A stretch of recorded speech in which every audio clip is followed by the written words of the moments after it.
bitches, every city in my tribe. Look behind. Booty dominate the world, peaches right. Gain political power. Mm-hmm. Well, which is why it's not even mentioned in the Bible. No, it's not. And that's, gosh, I saw somebody post a scripture. I used to teach in the church. I used to teach early morning seminary and an institute under the church educational system. And so I'm one of those people that I don't think faithful members like me too much because I know all the details, right? I know I can quote the same scripture they're quoting. There is no reference to abortion in the Bible. There's some vague references to somebody losing their pregnancy.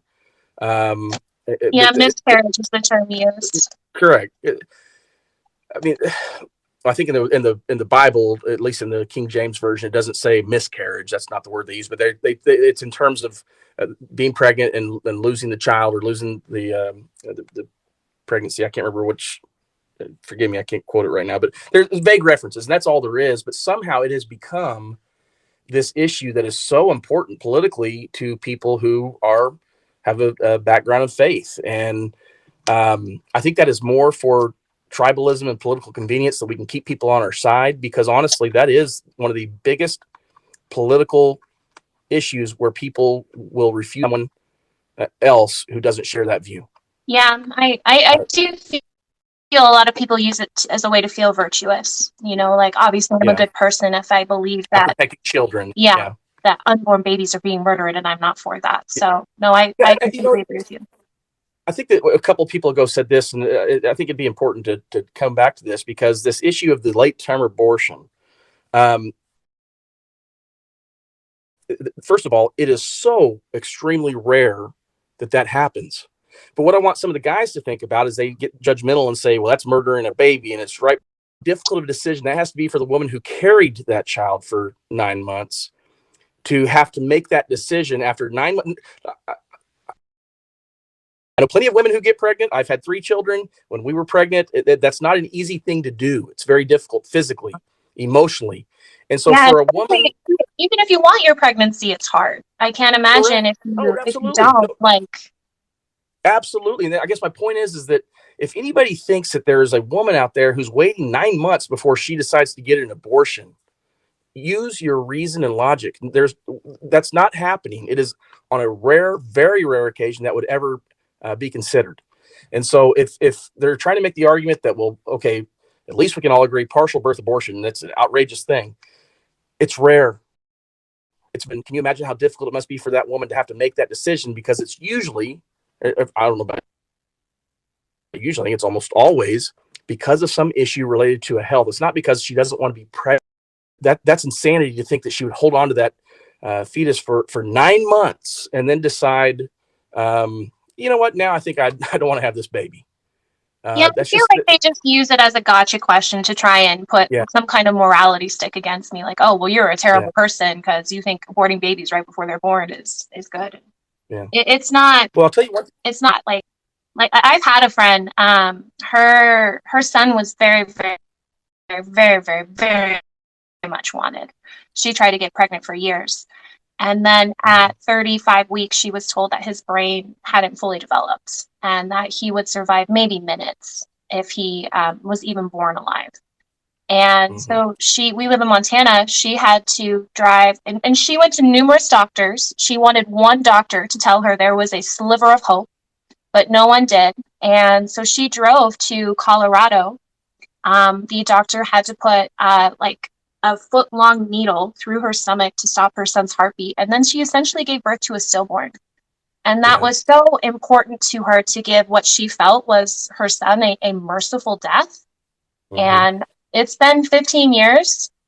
She's still not the same. So that's the reality of late-term abortion. Like, it's not women waking up and being like, oh shit, I knew there was something I forgot to do. Like, come on. Yeah, and there's also this idea that women are out there high-fiving each other after they get an abortion. These are difficult issues that are not yours to make. The struggle that they have to come to is to decide this. I'm talking about the early phase, and then certainly at the end of the pregnancy, towards the 9 month stage, 9 to 10 month stage. how difficult of a decision that is, and it is not about just birth control. That is such a it's a lie that's told to make it more outrageous. So, like you said, they can be more indignant about. I can't believe they're out there killing babies, and frustrating. And I see it. Sadly, I think I see it more from people from a background in faith of not having empathy and understanding what the woman is going through. Thank you. I say that all the time. Like, it doesn't happen often, but I get some of the most heinous comments from people like, oh, she has a son. Like, does she tell him she wishes him dead? And they're usually people with like faith or God or something like that in their title. And I'm just like, really? Like, time out? I mean, you're going to take me on a slice of things, but the Jesus that I studied, the Jesus that I understood, even today that I understand, was not about shaming, was not about making people feel bad about their decisions.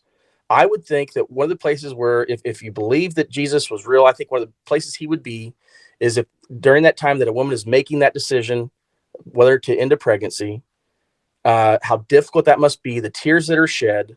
Where else would a loving God be than holding on to that woman's hand, trying to comfort her in any way possible? And whatever decision that is made, letting her know that she will be loved. That's the God that is spoken of in the New Testament, at least until you get to the letters from Paul, which that's another historical complaint we can make about whether or not that's accurately in letters written by Paul. But see, this is where I go down a couple tangents on the religious side. But I choose to believe that if there was a Jesus, that's who that Jesus was. And what do I base that on? Well, what he said. So anyway. No, I really commend people for coming on here, especially when their points of view have changed, to be open-minded to not only receive new information, but to even shift your perspective, I think is such a wonderful quality to have. And yeah, I think you nailed it right on the head. To have such compassion and empathy for someone is a lot of what I don't see when we have these debates. Mm-hmm. Yeah. So that's why my is pro-choice. I feel, if we want to talk about ways to reduce unwanted pregnancy and abortion, I'm all for it. Just don't tell me abortion bans on the list. Yeah. Listen, I was getting ready to say that. One of the things that's very frustrating to me is those same people that are saying, how dare you abort this fetus?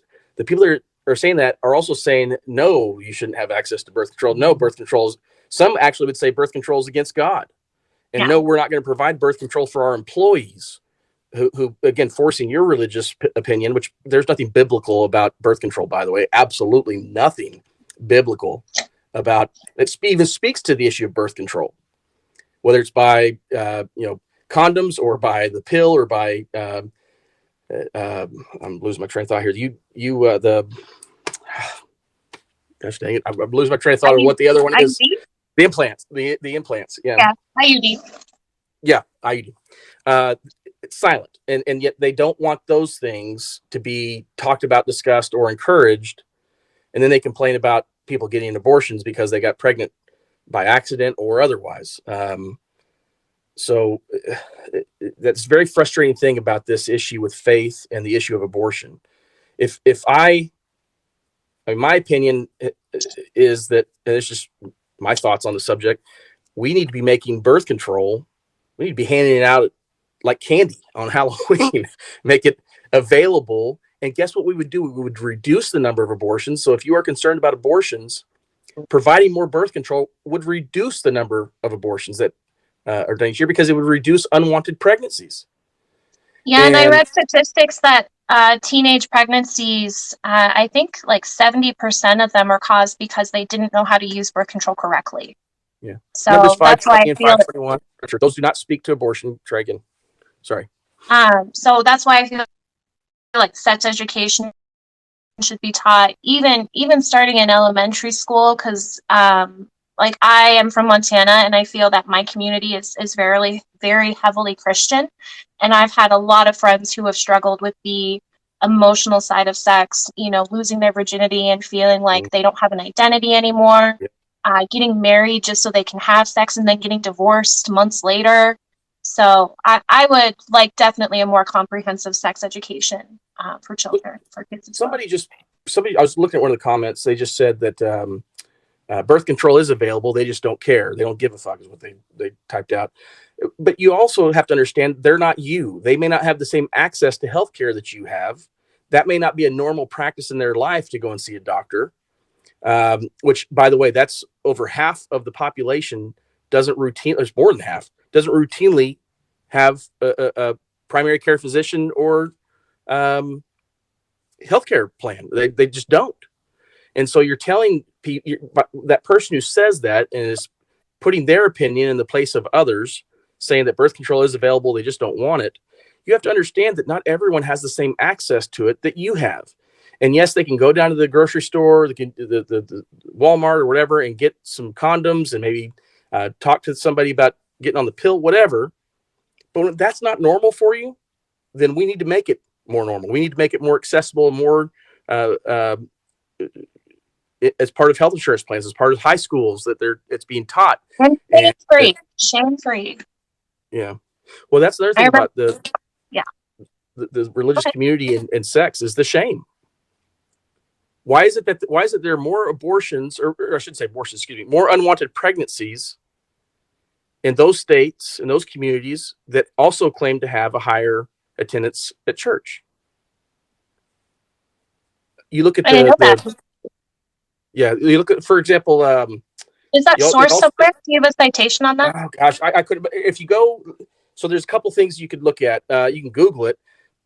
The other thing I was going to say about that, it's in the states with less funding for education. If you Google states with more funding for education and teenage pregnancy rates, you'll see those states that provide more money in education, sex education, have lower pregnancy rates. And you can also verify that just Europe has that same thing going. And then you look at the states that provide less, they have more unwanted pregnancies. And it's mostly in religious communities that have that. And that's because of the shame, because we don't talk about it. And then when somebody does get pregnant, they don't come forward the next day and say, Mom, something happened. They spend the next few weeks trying to figure out how they're going to tell their mom. And all of a sudden they might, and a lot of kids might try and hide it for longer than just a few weeks or if not months, because they can't talk to a parent about it. And so again, that's just one of the things I think we have to throw in there and consider. And I'm sorry, I don't have links. You're on my phone right now, so I can't Google it. No, that's fine. I told you if you give me a follow back, you can always message me. I am always looking for more resources and data to kind of expand my point of view. Well, I'm going to get off here, and I really appreciate this conversation, and I hope people are respectful. I rarely get to have conversations with someone with your perspective, and I really appreciate you being so honest and open. Oh, thank you. I enjoyed the conversation. Thank you. Yeah, you have a great day, doll. You too.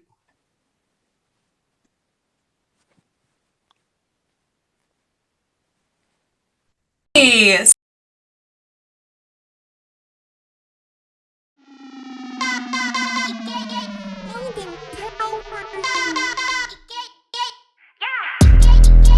I'm so fucking cute, bitch.